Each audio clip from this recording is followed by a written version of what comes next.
Hello and welcome. Today we're tackling one of those huge questions. The kind that people have been grappling with for thousands of years. It really gets to the very heart of faith, justice, and the nature of God himself. And here it is. It's a real paradox when you think about it, right? If God is completely good and can do anything, why would he let something like temptation even be a thing? It just feels like a major contradiction. But the source text we're diving into today presents a fascinating way of looking at it, and we're going to walk through that logic step by step. So the argument we're exploring is built on 5 key ideas. It all starts with the gift of free will. That, of course, leads to the potential for sin. From there, we'll see the specific purpose of temptation, how grace comes in as the solution, and finally, how it all leads to what's called the ultimate choice. All right, so let's start at the very beginning. According to our source, this whole thing hinges on one foundational gift from God to his creation, the ability to actually choose. Now, what does free will actually mean in this context? Well, it's defined as a genuine two-sided coin. It's not just the freedom to do good things. For it to be real free will, it has to include the ability to disobey. The argument is, without the option to choose wrong, choosing to do right doesn't really mean anything, does it? Okay, so if we accept that free will has to be this two-sided thing, then that leads to a pretty significant consequence. A real choice has to have a real alternative. And this really hits the nail on the head. I mean, think about it. If someone tells you, hey, you can choose any color car you want as long as it's blue, did you really get a choice? Of course not.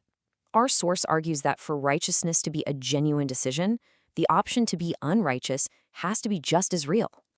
This quote from the source material just lays it out perfectly. Being good only counts when being bad is a real, live option. So from this point of view, God doesn't just allow the idea of sin, he allows actual situations where that choice becomes real. He allows the test.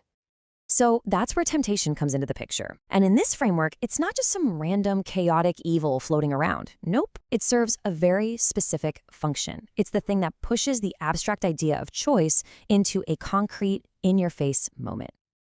You see, temptation is the catalyst here. It's what creates that fork in the road, right? It forces you to actually use your free will. It's the test that separates people based on the path they take. The source argues that without this pressure point, there'd be no way to tell the difference between anyone. You can really see it as a simple 3-step process. First, temptation shows up and creates a moment of choice. Second, you exercise your free will and make that choice. And third, that very choice is what sorts you, what reveals where you truly stand. It's a straight line from the test to the outcome. Okay, so you might be thinking, wow, if God sets up this tough test, is everyone just set up to fail?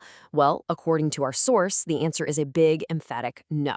And this is where the idea of grace comes in as the absolutely essential other half of the equation. And this part is absolutely crucial. Remember that definition we talked about? Free will is the ability to sin and the ability not to sin. Temptation covers the first part. Grace, well, that's what guarantees the second part. It's the lifeline, the divine help that makes sure people aren't doomed to fail, but are truly empowered to choose what's right. And the source material is super clear on how this grace is delivered. It all points to the cross. This is presented as the ultimate act of God's love. The idea is if you accept it, you get the power to overcome sin. But if you reject it, well, then you're left to try and fight that battle on your own.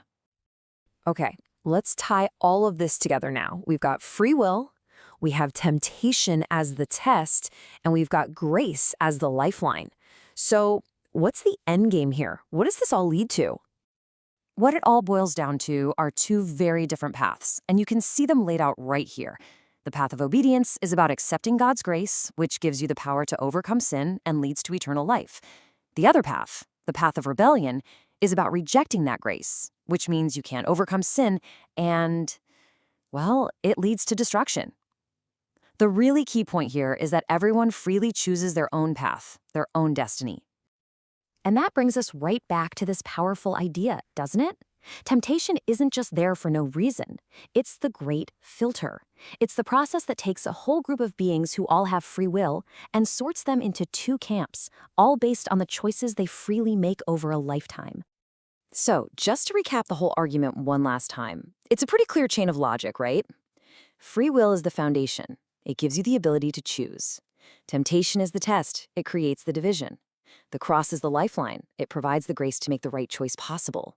And in the end, your choice is the decider. It determines your destiny. So we'll leave you with this final thought, which really gets to the heart of what this entire argument is about. Is goodness even real if it's never been challenged? It makes you wonder, doesn't it? Is a virtue that's never actually been put to the test truly a virtue at all? Definitely something to think about.